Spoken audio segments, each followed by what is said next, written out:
자리에서 일어나 임재 찬양 올리겠습니다.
모두 자리에 앉겠습니다. 저희 이번에 함께 찬양할 때 숨을 쉬는 순간순간마다 주님이 하신 약속을 기억하여서 어려움을 이겨내는 그런 믿음의 자녀가 되길 바라는 마음으로 함께 찬양하겠습니다.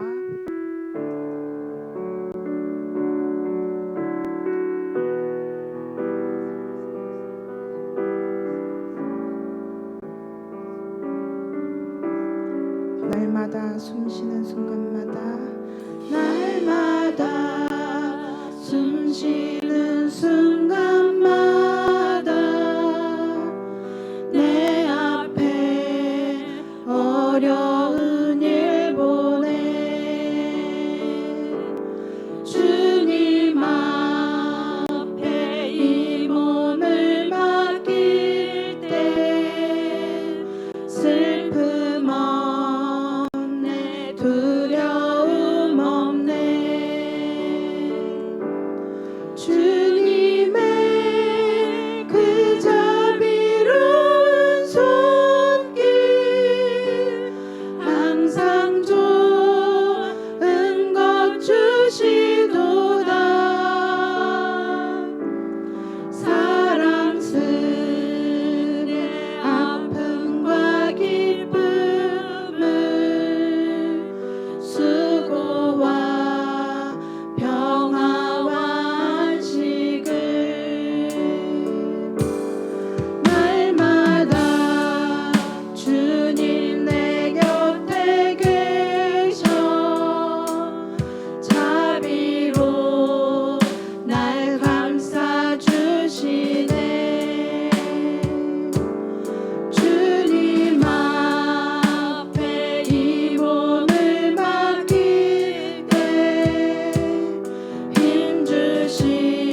오직 주의 은혜로, 오직 주의 은혜로 지금 여기 서 있네. 한없는 경배, 한없는 찬양, 내 영혼 예배드리네.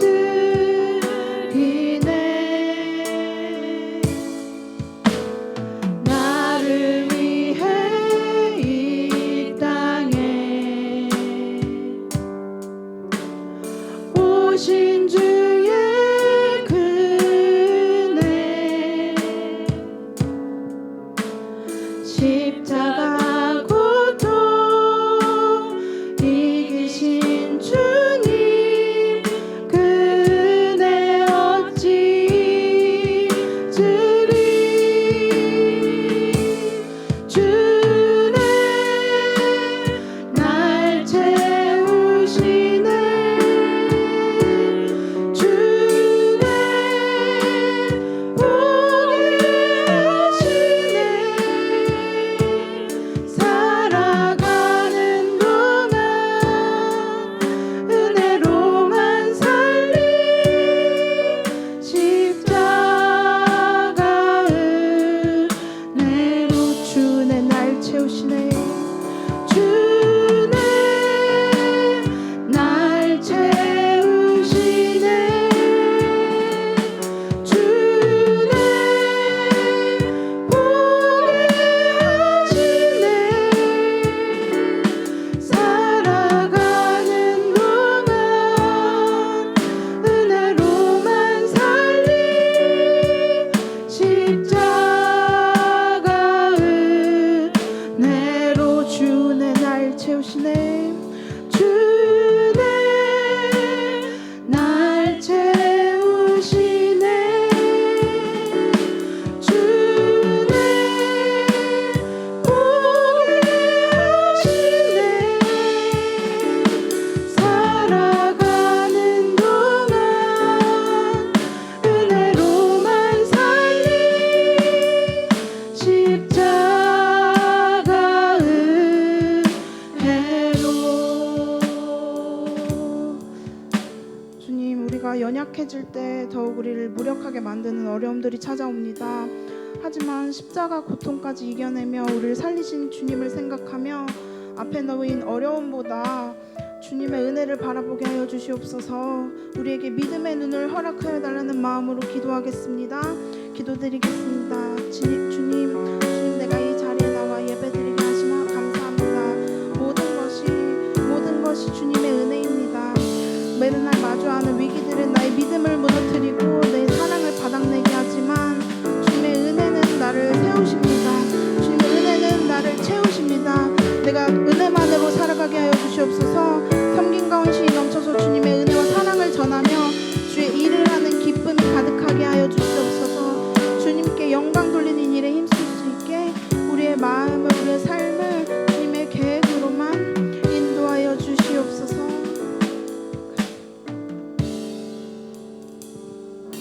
주님 감사합니다. 지난 한 주간도 저희들을 지켜주시고 오늘 이 시간 이 자리에 나와서 주님께 예배할 수 있도록 인도하신 주님 감사합니다. 감사함으로 그의 문에 들어가며 오늘도 감사함으로 주님 앞에 예배합니다. 감사함으로 그의 문으로 들어갑니다. 오늘 이 예배 가운데 하나님 임재하여 주시고 주님께 온전히 드려지는 복된 예배가 되어질 수 있도록 함께하여 주옵소서. 이 예배를 통해서 우리의 삶이 더욱더 하나님의 기쁨이 되어지기를 소망합니다. 하나님의 소원이 무엇인지, 하나님께서 우리를 향한 기대가 무엇인지 오늘 이 예배를 통해서 깨닫게 하셔서 그 하나님의 소원을 이루어드리는 주님의 거룩한 자녀들로 우리를 삼아 주옵소서. 악한 영 틈타지 못하도록 이 시간 예배를 방해하는 모든 어둠의 영들아 떠나갈지어다. 성삼위일체 하나님께서 우리와 함께 하셔서 온전히 주님만을 높여드리며 주님만을 찬양하는 귀한 시간 되어질 수 있도록 우리와 함께하여 주옵소서. 모든 찬양과 예배를 주님께서 홀로 받아주실 것을 믿고 감사를 드리오며 우리를 죄악에서 구원하여 주신 우리 구주 예수님의 이름으로 간절히 기도하옵나이다. 아멘. 우리 전우저에 계심을 하고 인사해 볼까요? 사랑합니다. 축복합니다. 잘 오셨습니다. 네, 비가 많이 온다고 또 장마 기간을 우리가 보내고 있는데 물론 비로 인해서 피해를 입은 사람도 있는데 이런 상상을 해봤어요.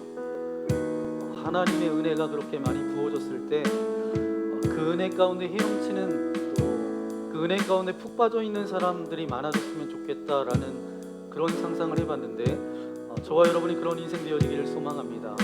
세상 가운데 놓여져 있지만 하나님의 은혜 가운데 수영하며 헤엄치며 그 은혜 가운데 살아갈 수 있는 그런 저와 여러분 되었으면 좋겠습니다. 그런 고백을 담아서 함께 우리 모두 예배하는 자 되어 우리 함께 찬양하겠습니다.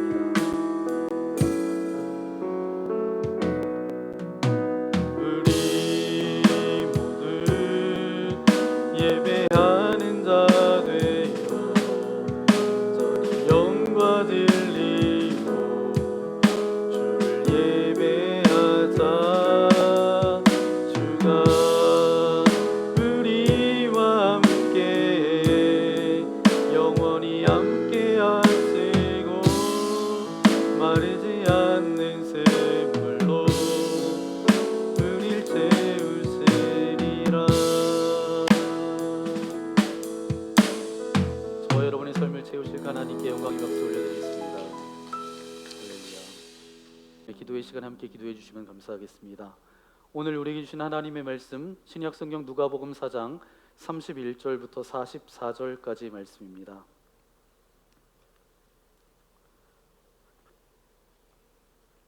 31절 제가 읽고 32절 여러분 교독하겠습니다. 갈릴리의 가버나움 동네에 내려오사 안식일에 가르치심에 그들이 그 가르치심에 놀라니 이는 그 말씀이 권위가 있음이로라. 회당에 더러운 귀신 들린 사람이 있어 크게 소리질러 이르되 아 나사렛 예수여 우리가 당신과 무슨 상관이 있나이까? 우리를 멸하려 왔나이까? 나는 당신이 누구인 줄 아노니 하나님의 거룩한 자니이다. 예수께서 꾸짖어 이르시되 잠잠하고 그 사람에게서 나오라 하시니 귀신이 그 사람을 무리 중에 넘어뜨리고 나오되 그 사람은 상하지 아니한지라. 서로 말하여 이르되 이 어떠한 말씀인고 권위와 능력으로 더러운 귀신을 명함에 나가는도다 하더라. 이에 예수의 소문이 그 근처 사방에 퍼지니라. 예수께서 일어나 회당에서 나가사 시몬의 집에 들어갔으니 시몬의 장모가 중한 열병을 앓고 있는지라. 사람들이 그를 위하여 예수께 구하니 예수께서 가까이 서서 열병을 꾸짖으신데 병이 떠나고 여자가 곧 일어나 그들에게 수종드니라. 해질 무렵에 사람들이 온갖 병자들을 데리고 나아오매 예수께서 일일이 그 위에 손을 얹으사 고치시니 여러 사람에게서 귀신들이 나가며 소리질러 이르되 당신은 하나님의 아들이니이다. 예수께서 꾸짖으사 그들이 말함을 허락하지 아니하시니 이는 자기를 그리스도인 줄 알미러라. 날이 밝음에 예수께서 나오사 한적한 곳에 가시니 무리가 찾다가 만나서 자기들에게서 떠나시지 못하게 만류하려 하며 예수께서 이르시되 내가 다른 동네에서도 하나님의 나라 복음을 전하여야 하리니 나는 이 일을 위해 보내심을 받았노라 하시니 갈릴리 여러 회당에서 전도하시더라. 아멘. 오늘 예수님을 만난 사람들 네 번째 여러분과 함께 나누기 원합니다. 우리 네 번째 사람은 누구죠? 시몬의 장모. 제가 고등학교 때인가 이제 서울에서 아주 유명한 캬바레가 있습니다. 요즘은 그런 캬바레가 있는지 잘 모르겠어요. 근데 이 캬바레가 굉장히 유명해졌는데 조직 폭력배들이 거기서 이제 싸움을 벌이다가 뉴스에 나오게 돼서 굉장히 유명한 캬바레가 됐습니다.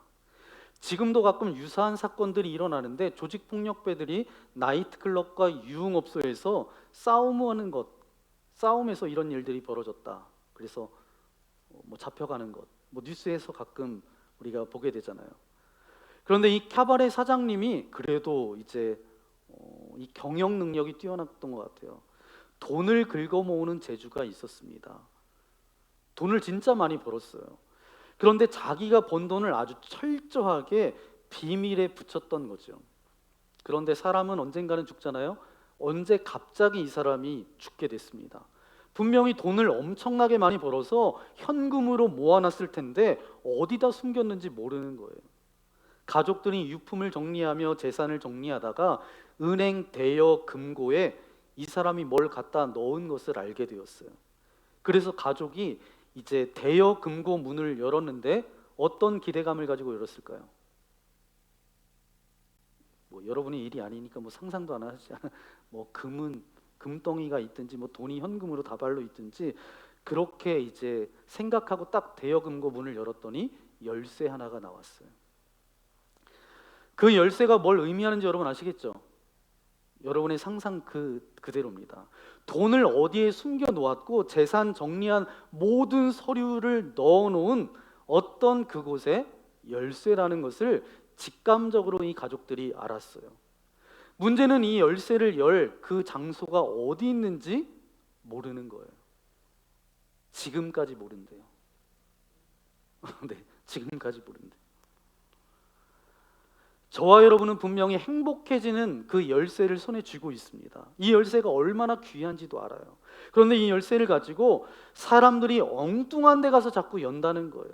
사람들을 찾아가서 열어보고요, 권력, 힘 있는 사람을 찾아가거나 우상, 쾌락을 쫓아가서 열려고 합니다. 그 행복의 비밀을 열라고 이제 그 열쇠를 가지고 아무리 가지만 안 맞는 거죠. 저와 여러분은 다 압니다. 이 열쇠를 가지고 행복하려면 진리이시고 생명 되시는 예수 그리스도께 나와야 함을 우리가 알아요. 오늘 이 예배 가운데 여러분의 생각과 여러분의 아픔과 근심과 염려 그 모든 것들을 내려놓고 예수 그리스도 그분께 여러분의 마음으로 온전히 주님 앞에 예배 드릴 때 그 여러분의 행복의 문이 열려지는 귀한 시간 되시기를 예수님의 이름으로 간절히 축원합니다. 오늘이 벌써 예수님을 만난 사람들 시리즈 4번째입니다. 첫 번째는 누구였어요? 감사합니다. 첫 번째는 누구예요? 나병 환자였어요. 두 번째는 베드로. 세 번째는 지난주였죠. 네, 그 남양 특집이라 그래서 여러분 귀신은 나오는데 거라사 귀신 들린 사람에 대해서 함께 나눴습니다. 오늘은 4번째 시간 누구예요? 시몬의 장모입니다. 예수 그리스도를 만나서 행복을 찾았던 사람들을 계속 만나고 있습니다.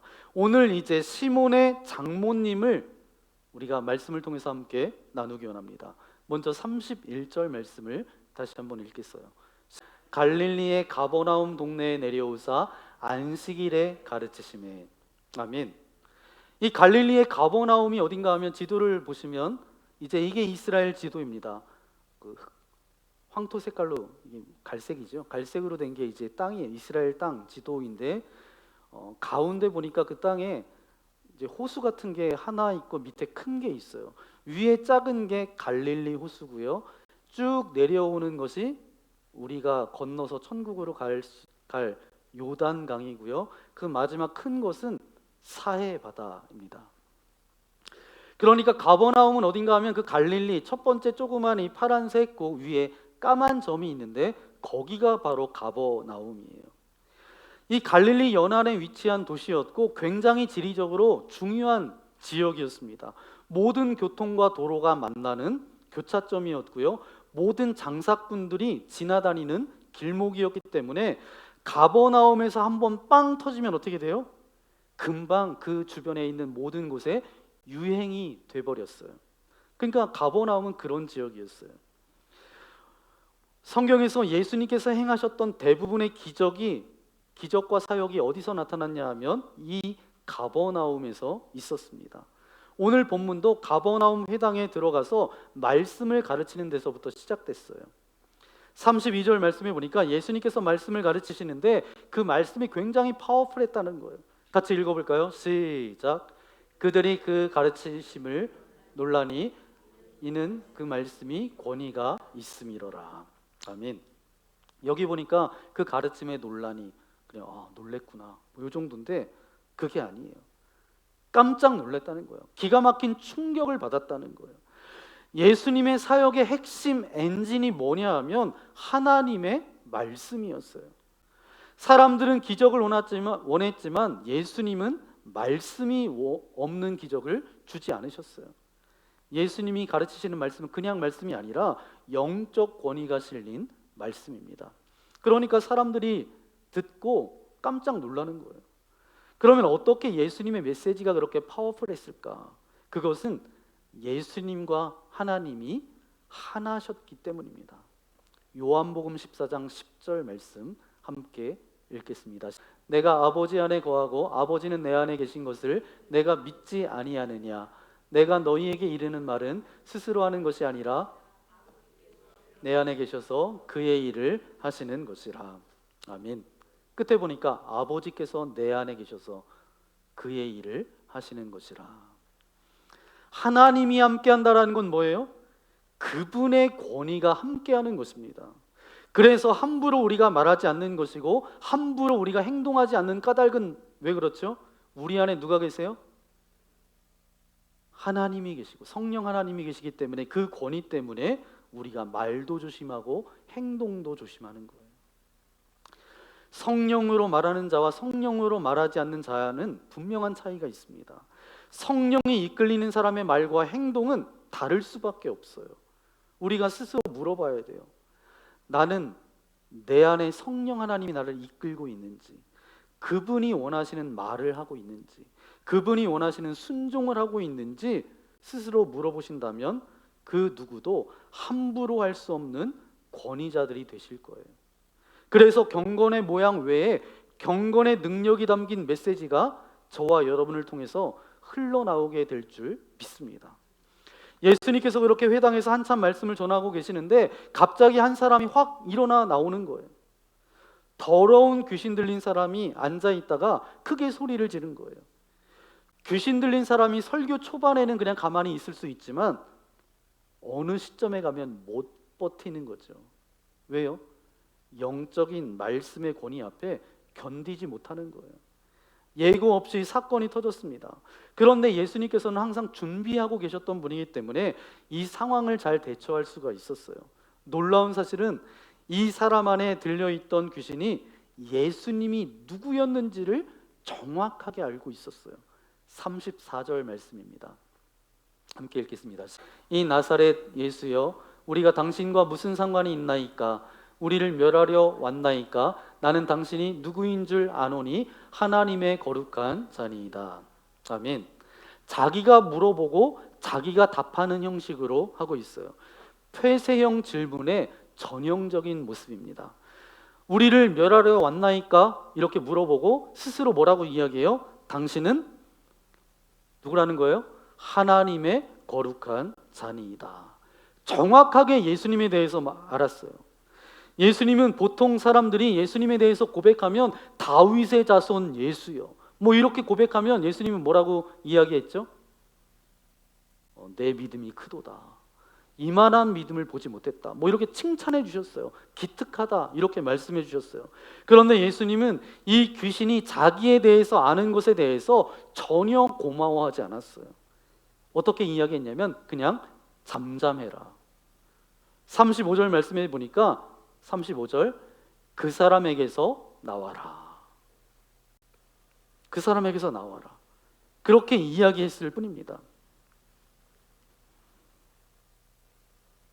그러니까 전혀 고마워하지 않았다는 거예요. 그 사람에게서 나와라. 귀신이 예수님에 대해서 언급한 것 자체가 예수님은 싫어하셨다는 거예요.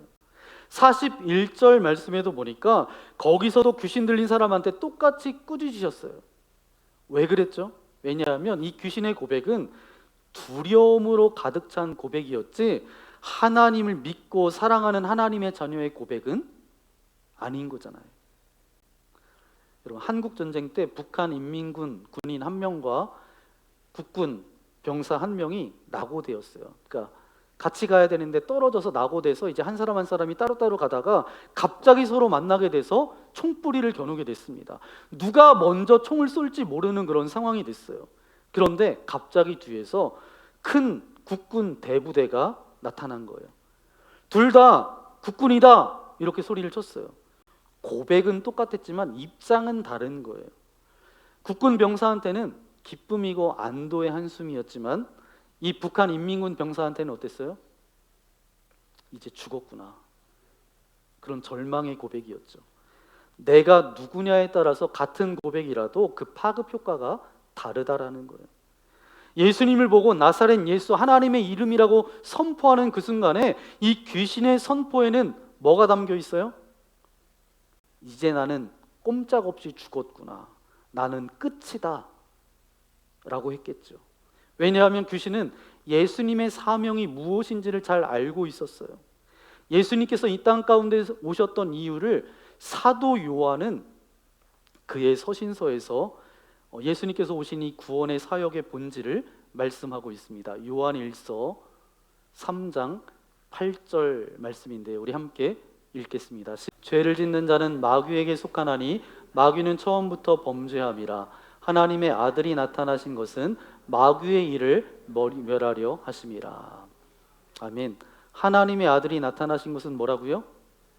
마귀의 일을 멸하려 하심이라. 요즘은 어때요? 마귀, 귀신, 사탄 이런 이야기를 들으면 별로 놀라지도 않습니다. 그런데 여러분이 지금 동일하게 그 영적 존재가 있다라는 것을 여러분들이 놓치고 모르면 늘 당합니다. 알면 안 당해요. 어쨌든 귀신이 가장 두려워하는 존재는 누구예요? 예수님이고, 귀신들이 가장 싫어하는 것은 뭐예요? 예수님의 말씀입니다.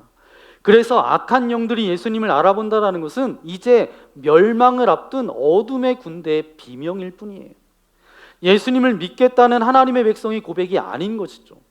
그래서 예수님은 귀신을 내쫓으셨지 귀신과 상담하지 않았고 대화하지 않았어요. 그런데 오늘날 교회가 어때요? 너무나 상담과 치유에만 집중해 있다 보니까 귀신과도 막 상담하려고 해요. 영적인 권위를 가져야 돼요. 어둠의 권세를 내쫓고 하나님의 영광을 선포할 일이지 상담하고 대화할 일이 아닌 거죠. 오늘 예수님의 영이 임하면 저와 여러분을 억누르고 있던 어둠의 권세가 파해지고 순식간에 떠나가게 되는 줄 믿습니다.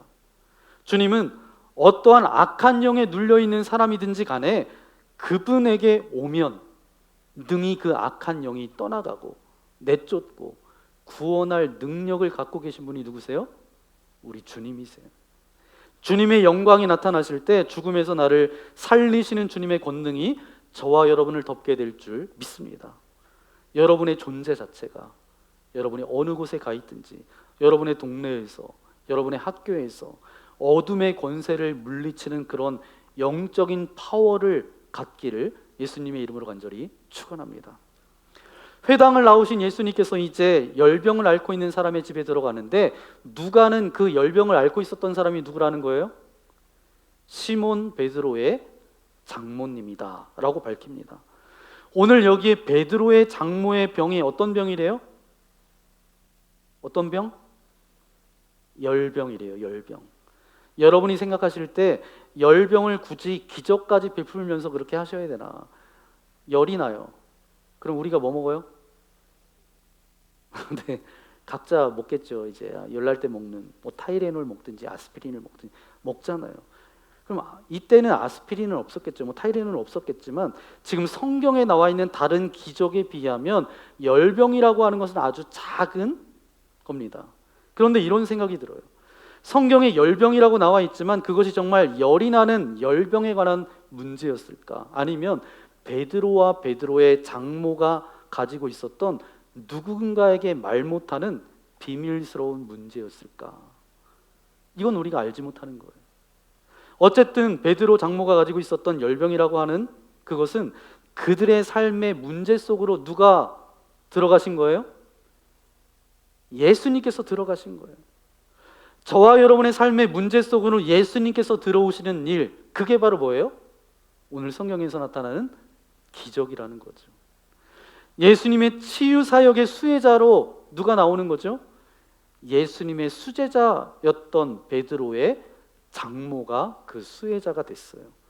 예수님이 이 집으로 왜 들어가셨을까요? 누군가 예수님을 그 사람 집으로 데려간 거겠죠.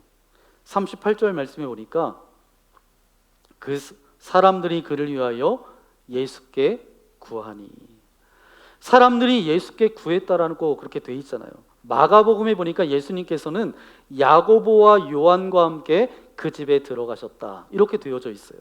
그러면 이런 말들을 종합해 보면 사람들은 누구였어요? 야고보와 요한이 예수님을 친구 베드로의 장모를 낫게 하려고 모시고 간 거예요. 예수님의 기적의 사건들을 보면 공통점이 있는데 믿음의 동력자들을 통해서 기적이 일어났다라는 거죠. 가장 가까운 사람들이 베드로의 아픔을 알고 예수님을 베드로의 장모님 집으로 모시고 간 거예요. 이것이 저와 여러분이 할 일입니다. 예수님께서는 39절에 보니까 이 베드로의 장모님을 고칠 때 그녀 앞으로 가까이 서셔서 이 병을 고치셨다라고 돼 있어요. 저는 이 가까이 서서라는 말이 굉장히 좋습니다. 예수님께서 저와 여러분에게 가까이 오십니다. 하나님께서는 고통받는 자들에게 가까이 찾아오세요. 예수님께서는 고통받고 있는 저와 여러분에게 가까이 오십니다. 주님께서 가까이 오시니까 어떤 일들이 벌어졌어요? 병이 떠나갔어요. 그러니까 우리가 이렇게 오늘 주님 내게 가까이 오십시오. 나를 억누르고 있는 문제가 떠나가고 그것이 다 떠나가도록 주님 나에게 가까이 와 주옵소서. 주님이 가까이 오시면 어떤 일들이 벌어져요? 병이 떠나가요. 어둠의 영이 떠나가요. 귀신이 떠나갑니다. 악한 것들이 떠나가게 되는 거예요. 시몬의 장모는 순식간에 깨끗해집니다.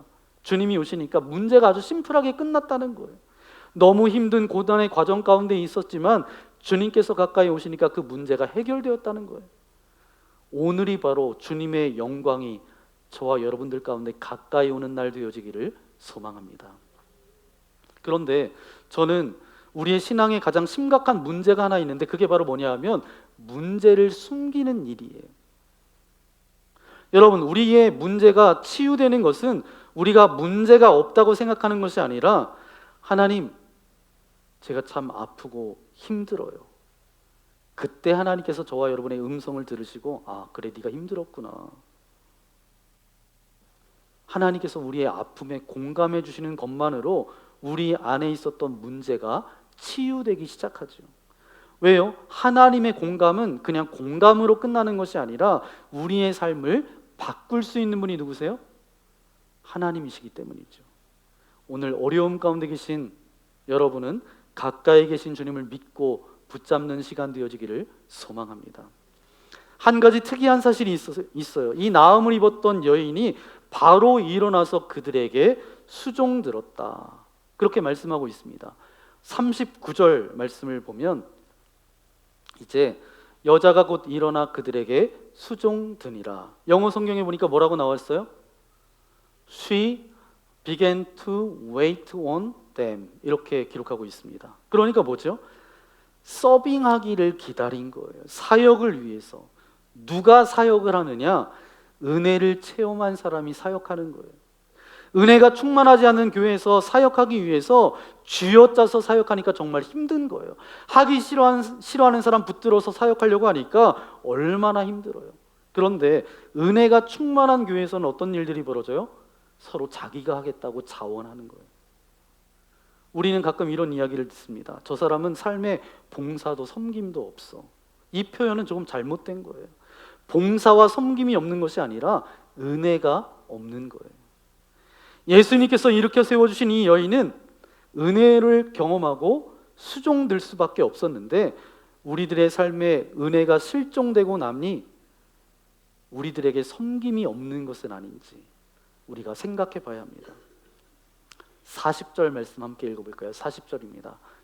해질 무렵에 사람들이 온갖 병자들을 데리고 나아오매 예수께서 일일이 그 위에 손을 얹으사 고치시니. 아멘.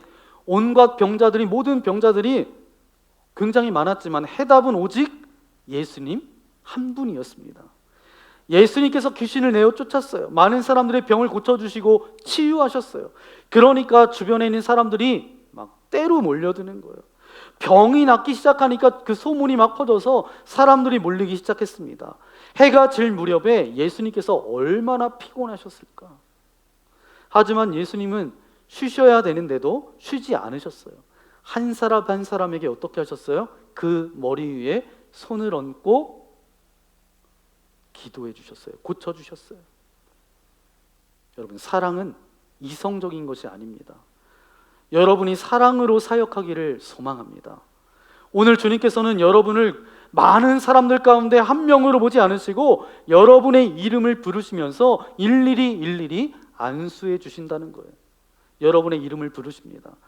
당신의 손을 얹으시고 아무개야 이름을 부르시면서 오늘 여러분에게 안수하실 거예요. 그리고 고쳐주세요.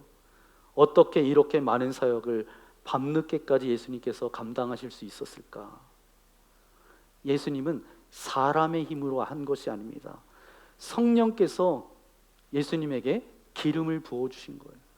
사도행전 10장 38절 말씀 함께 읽겠습니다. 하나님이 나사렛 예수에게 성령과 능력을 기름 붓듯 하셨음에 그가 두루 다니시며 선한 일을 행하시고 마귀에게 눌린 모든 사람을 고치셨으니 이는 하나님이 함께 하셨음이라. 아멘. 하나님께서 예수님과 함께 하셨고 그에게 성령의 능력을 기름 붓듯 하시니까 엄청난 사역을 감당했음에도 불구하고 너끈하게 그것을 감당하셨다라는 거예요. 이게 바로 영적인 비밀이 여기에 있어요. 그러니까 우리가 사역이 많아서 탈진하는 것이 아니라 기름 부음이 떨어지니까 탈진하는 거예요. 여러분의 능력만큼 사역하겠다 그러지 마시고 그러면 항상 그 수준에 머무를 수밖에 없어요. 하나님이 원하시는 것만큼 순종하겠습니다라고 하면 없던 능력을 하나님께서는 기름 붓듯 부어주실 거예요. 기적을 부어주실 거예요. 하나님께서 저와 여러분에게 성령과 능력을 기름 붓듯 부어주시기를 축원합니다. 그래서 하나님의 임재가 여러분의 사역 속에 드러나기를 소망합니다. 그렇지만 또 예수님께서 중요한 삶의 우선순위를 붙잡으셨다라는 거예요. 42절 말씀 읽어볼까요? 빨간 글씨만. 날이 밝음에 저녁 늦게까지 수많은 사람들이 찾아왔을 때 일일이 손을 얹고 기도해 주셨어요. 그러면 일찍 주무셨을까요? 늦게 주무셨을까요? 늦게 주무셨을 거예요. 그런데 예수님께서 그 아침에 또 가장 일찍 일어나셨어요. 날이 밝음에 해 뜰 무렵에 이른 새벽 시간에 한적한 곳에 가셨어요. 왜 가셨어요? 기도하러 가신 거죠. 하늘 아버지와 교제하러 가신 겁니다. 참 그러고 보니까 예수님의 인생의 우선순위가 분명히 보여주셨어요. 아무리 스케줄이 바빠도 아무리 전날에 스케줄이 많았어도 예수님은 하나님과의 교제의 시간을 타협하지 않으셨어요. 사실 우리 중에 세상에 기도 안 해도 되시는 유일한 분이 계신데 그분은 누구세요? 예수님이시죠. 그런데 예수님이 가장 이른 새벽 시간에 가장 최고의 능력으로 기도하셨어요. 예수님께서 인간의 육체를 입고 계시면서 우리에게 우선순위를 어디에 두어야 되는지 가르쳐 주시기 위해서 먼저 보여주신 거예요. 예수님께서는 하나님과 교제를 통해서 하나님의 능력을 다운로드 받으신 분입니다. 그러니까 사람들이 그를 탈진시키지 못했다는 거예요. 저와 여러분이 그런 인생 되어지기를 소망합니다. 내 힘과 능력으로 그것을 애쓰며 근근히 하려고 하는 것이 아니라 날마다 하나님의 능력을 다운로드 받아서 그 일들을 행하는 저와 여러분 되어지기를 소망합니다. 우리 43절 말씀 읽어볼까요? 예수께서 이르시되 내가 다른 동네에서도 하나님의 나라 복음을 전하여야 하리니 나는 이 일을 위해 보내심을 받았노라 하시고. 아멘. 우리가 경계해야 될 것 중에 하나가 뭐냐 하면 영적 이기주의예요.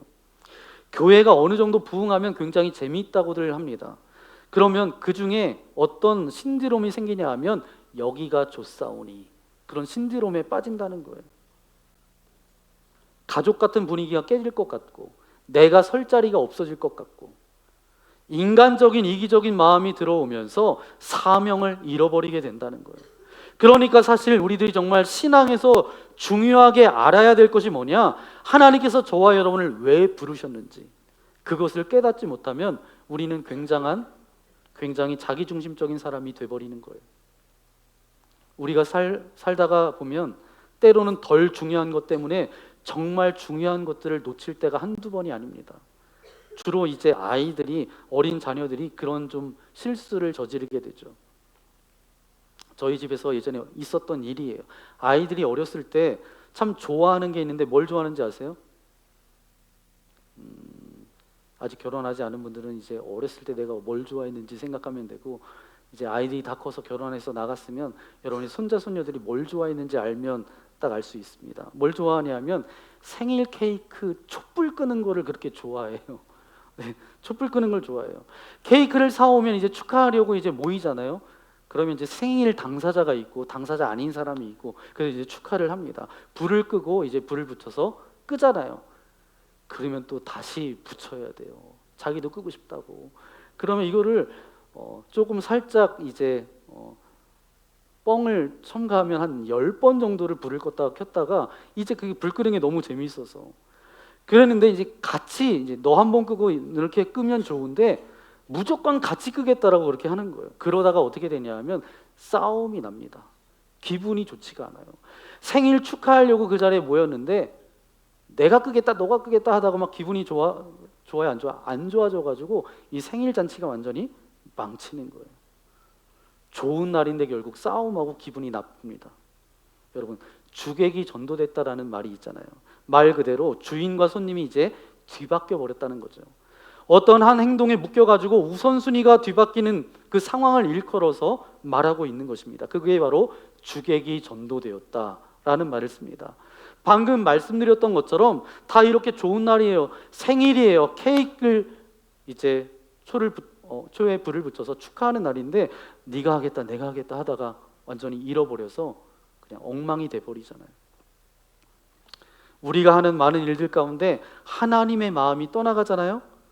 저와 여러분이 굉장히 강팍한 사람이 됩니다. 섬기는 일들이 어느 날부턴가 내가 섬기는 내 일이 아니라 노동이 되어버리면서 또 그 섬김을 통해서 사람들에게 상처를 주기도 해요. 저는 목회하면서 교회 안에서 정말 좋은 신앙을 가지고 하나님 앞에 헌신하던 사람들이 어느 순간 철저한 율법주의자가 되는 것을 참 많이 봤습니다. 너무너무 가슴이 아픈 거예요.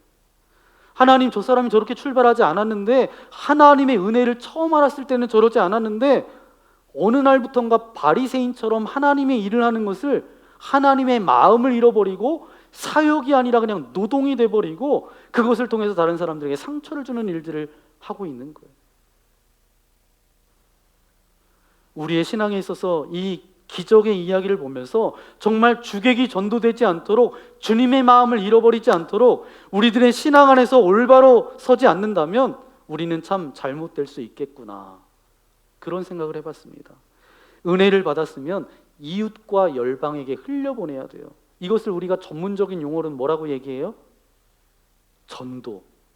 좀 더 확대된 의미로는 선교라고 말하잖아요. 이 선교의 맥이 끊어지면, 영적 이기주의로 문 닫아 버리면 우리는 아까 보셨죠? 지도에 요단강을 흘러서 그 물이 어디로 가요? 사해는 물고기가 살지 않습니다. 수영 못하는 사람들도 둥둥 떠요. 그런데 그 물이 눈에 들어가면 그 염도가 너무 높기 때문에 눈에 심각한 안타까움이 있다는 거죠. 그런 거예요. 우리는 그럴 수밖에 없어요. 우리의 삶이 그냥 죽음의 바다가 될 수 있다는 거예요. 그래서 우리는 어려운 중에도 우리가 선교를 하고 그런 훈련을 하는 이유가 바로 여기 있어요. 남을 돕고 전도하고 선교하는데 우리가 돈과 사랑을 흘려보내야 하나님께서 새로운 은혜와 축복을 저와 여러분에게 부어주실 줄 믿습니다. 오늘 이 본문 말씀을 통해서 가버나움에서 예수님의 24시간을 우리가 생각해 보는데, 하나님의 일은 일이 아니라 내가 존재하는 이유 그 자체예요. 그게 예수님의 마음이고 그게 우리의 마음이에요. 우리의 24시간과 예수님의 24시간을 비교하면 어떻습니까? 사람이 자신의 시간을 어떻게 쓰는가 보면 그 사람의 가치관을 알고 그 사람의 비전을 알아요. 그런데 주님의 24시간 안에는 뭐가 있어요? 말씀이 있었고, 기적이 있었고, 영적 권세가 있었고, 치유가 있었고, 기도가 있었어요. 거룩한 콘텐츠로 가득 차 있으니까 어때요? 죄가 들어올 틈이 없어요. 마귀가 들어올 틈이 없어요. 저와 여러분의 하루도 그렇게 되어지기를 소망합니다. 지금도 주님은 세상의 모든 육체가 구원을 얻기까지 쉬지 않고 일하고 계세요. 주님의 손과 발이 되어서 그렇게 여러분이 살아가는 저와 여러분 되어지기를 소망합니다. 이여령 선생님이 계십니다. 이분이 세상을 떠난 후에 나온 책이 이 책이에요. 당신 크리스천 맞아? 라는 책입니다. 이 책을 읽으면서 제가 깊게 생각했던 부분을 여러분과 함께 나누려고 합니다. 먼저는 세상을 먼저 떠난 딸 이미나 목사의 예배에 대한 이야기였어요. 딸을 따라서 예배에 나가고 딸이 그렇게 좋아하니까 세례도 받고 그렇게 기독교의 문지방을 밟았던 이여령 선생님이 뭐라고 이야기하냐면 자기가 참 힘들었다라고, 그렇게 힘들었던 것이 있었다고 그분이 이야기합니다. 뭐가 힘드냐 하면 굳이 예배드리면서 할렐루야 아멘이라고 말하는 게 자기한테 너무 힘들었대요. 또 하나 힘들었던 것, 박수를 치면서 찬양하는 그 모습이 참 힘들고 받아들이기 어려웠대요. 그런데 그 딸과 함께 예배를 드리면서 그렇게 열정적으로 예배하는 딸을 이해할 수 없다라고 생각했는데, 매 시간 그런 기쁨과 감사와 감격으로 드려지는 예배가 아니라면 어떻게 그게 예배일 수가 있느냐라는 생각을 했다는 거예요. 세례받고 난 이후에 이 이여령 선생님이 많은 사람들에게 비난을 받았대요. 어떤 비난을 받았냐 하면 그렇게 기독교를 비판하며 살더니 죽을 때가 돼서 이제 천국 가려고 교회를 갔냐고, 세례를 받았냐고. 이 이여령 선생님도 하고 싶은 말은 참 많았지만 참고 살았다고 합니다. 본질에서 벗어난 교회와 목회자들을 바라보면서 비판할 것도 굉장히 많았지만 그 모습이 본질이 아니었기 때문에 예배 시간에 빠지지 않고 그렇게 예배를 드렸대요. 어떤 선생님이 일탈했다고 자녀를 학교에 보내지 않을 부모가 어디 있겠습니까? 의사가 실수했다고 병원을 찾지 않을 환자가 어디 있겠어요? 이여령 선생님이 처음 예수님을 믿을 때 자신의 비참함과 간절함이 동기가 되어졌대요. 이런 기도를 드렸대요. 제발 시력을 잃어가는 딸이 볼 수 있게 해달라고 그렇게 기도를 했는데, 그 기도가 이루어진다면 제가 기독교인이 되겠습니다. 그런데 전혀 가능성이 없으리라고 생각했던 딸의 눈이 완전히 고침을 받았을 때 당황을 했대요. 내가 빠져나갈 구멍이 이제 없구나. 하나님을 믿게 된 동기가 자신의 무기력과 비참함 때문이었는데 신앙의 세계로 들어가니 예수님의 외로움과 고독함이 그때 보이기 시작했다라는 거예요. 아무리 말씀을 전해도 알아듣지 못하고 인간이 떡으로만 사는 것이 아니라고 가르쳐도 기적만 붙드는 사람들, 우리를 위해 십자가를 지시는 주님의 사랑을 외면하는 우리들 때문에 주님이 얼마나 외로우실까. 그래서 예배를 드리면서 주님과 가까워질수록 주님을 위해 내가 무엇을 할까 고민하게 되었답니다. 그리고 그것이 신앙의 세계로 들어가는 문지방이 되었다라고 그가 고백해요. 저는 이 말이 굉장히 은혜가 됐어요. 내가 주님을 위해서 무엇을 할 수 있을까? 예수님께서는 세상을 구원하시기 위해서 지금도 쉬지 않고 일하고 계십니다. 주님의 나라를 위해서, 우리나라의 선교를 위해서, 청소년들을 위해서 전도하고 하나님의 나라의 확장을 위해서 세계 속으로, 열방 속으로, 미래 속으로 누구를 보내고 계세요? 하나님의 사람들을 보내고 계세요.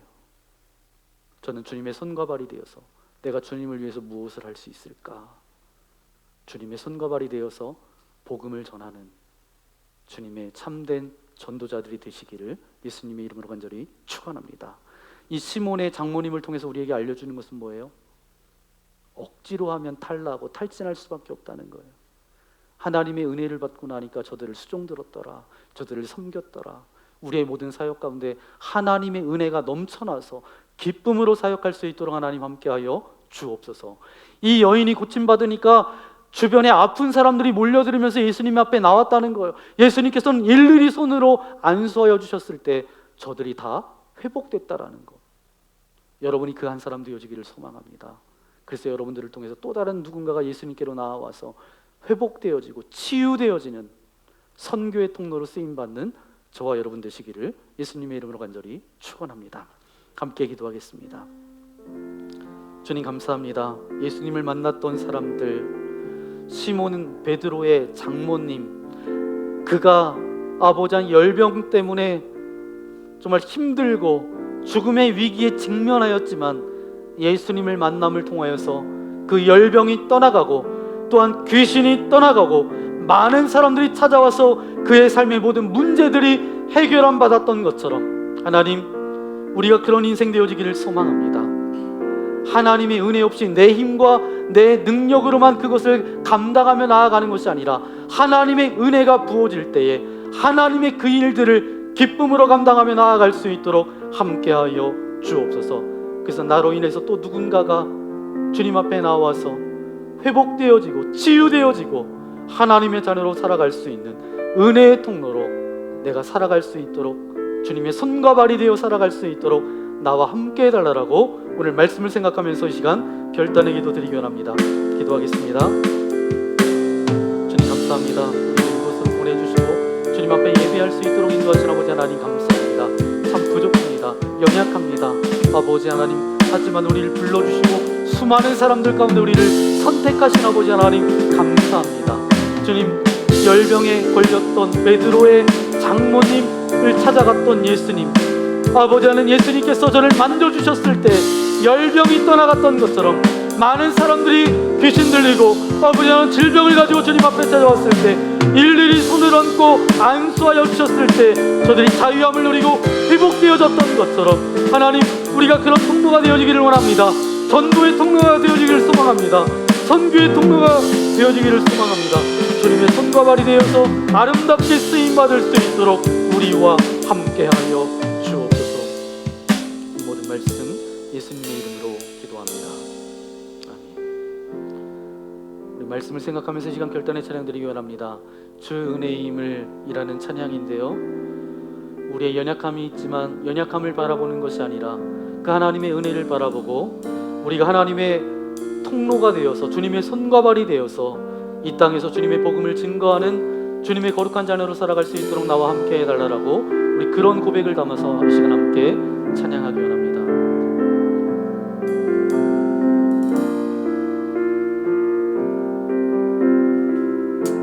주 나의 모습 보내,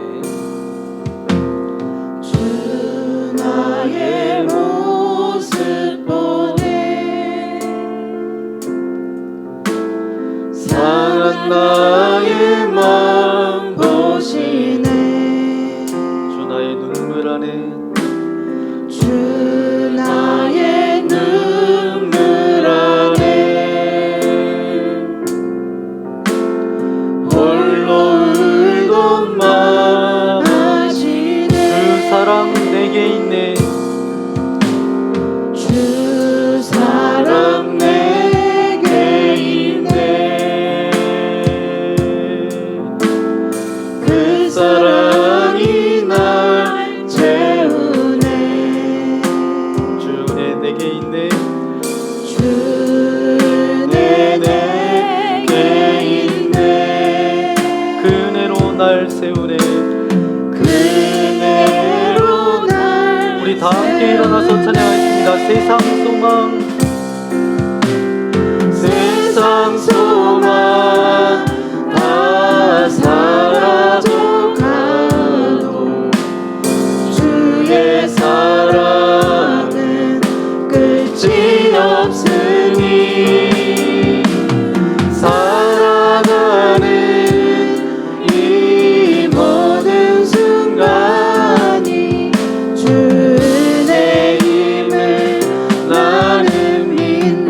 세상 소망, 세상 소망 다 사라져 가도 주의 사랑은 끝이 없으니 살아가는 이 모든 순간이 주 은혜의 힘을 나는 믿네. 그렇습니다. 아버지 하나님, 주님의 은혜가 있어서 오늘 이 자리에 우리가 있습니다. 주 은혜가 있기에 오늘도 이 땅을 살아갑니다. 수많은 사람들 가운데서 우리를 뽑아서 하나님의 자녀 삼아주신 아버지 하나님 감사합니다. 수많은 사람들이 있었지만 시몬 베드로의 장모님을 찾아가셔서 만나주셨을 때에 저의 질병이 떠나가고 또 이 사건 때문에 많은 사람들이, 많은 병자들이 예수님께 나아왔을 때에 예수님께서는 일일이 저들의 머리에 안수하여 주시고 기도하였을 때에 저들이 자유함을 누리고 치유받고 깨끗하게 됐던 것처럼 우리가 시몬 베드로의 장모님과 같은 그런 통로의 역할 되어질 수 있도록 우리와 함께하여 주옵소서. 하나님의 은혜를 내가 받고 그 은혜가 나로 인해서 또 누군가에게 흘러가게 하여 주시고, 그래서 주님의 손과 발이 되어서 하나님의 은혜가 부어지고 하나님의 기적이 나타나며 하나님께서 함께 하셨던 일들이 아버지 안에 고백되어지고 많은 사람들이 그것을 통하여서 주님께로 나아오는 통로로 쓰임받을 수 있도록 우리와 함께하여 주옵소서. 내가 그런 인생 되어지기를 소망합니다. 그런 고백을 담아 귀한 물질을 주님께 올려드립니다. 기뻐 받아주시고 이 물질이 쓰여지는 곳곳마다 주님의 복음이 나눠지게 하여 주시고 하나님의 사람들이 세워질 수 있도록 역사하여 주옵소서. 드린 손길과 가정, 저들의 사업장, 아버지 하나님 직장 주님께서 붙들어 주셔서 날마다 찾아오셔서 안수하여 주시고 함께 하시는 주님의 은혜가 저들 가운데 날마다 맛보아질 수 있도록 은혜 내리어 주옵소서. 오늘 이 자리에 나올 때 여러 가지 근심과 염려와 두려움과 걱정과 육체의 질병과 연약함을 가지고 나왔습니까? 주님의 능력의 오른손으로 안수하여 주실 때에 모든 질병은 떠나갈지어다, 모든 아픔은 사라질지어다, 근심과 염려가 변하여 찬송이 되게 하시고 오히려 하나님 앞에 기도할 수 있도록 우리와 함께하여 주옵소서. 이제 비가 예보되어져 있습니다. 장막 기간을 보내고 있습니다. 이 비로 인해서 많은 사람들이 어려움 당하지 않도록 인도하여 주시고 이 나라 이 민족을 붙들어 주셔서 평안케 하여 주시고 주님의 기쁨이 날마다 넘쳐날 수 있도록 은혜 내리어 주옵소서. 우리가 한 주간 살아갈 때에 우리가 살아가는 삶의 흔적을 통해서 주님의 손과 발이 되어서 또 다른 누군가를 주님께로 인도하는 거룩한 삶을 살아갈 수 있도록 우리와 함께하여 주옵소서. 이제는 성부, 성자, 성령 하나님의 신실하심과 진실하심과 함께하심이 오늘 말씀을 통하여서 예수님을 만났을 때에 열병이 떠나가고 귀신이 떠나가고 질병이 떠나갔던 수많은 사람들처럼 주님 우리의 삶 가운데 임하여 주옵소서. 그래서 내가 주님의 손과 발이 되어서 주님의 자녀답게 이 땅 가운데서 주님의 복음을 증거하는 거룩한 삶으로 나아가겠습니다. 결단하며 나아가는 주의 거룩한 자녀들 머리 위에 저들이 펼칠 모든 삶 위에 이제로부터 영원토록 함께하옵시기를 간절히 축원하옵나이다. 아멘.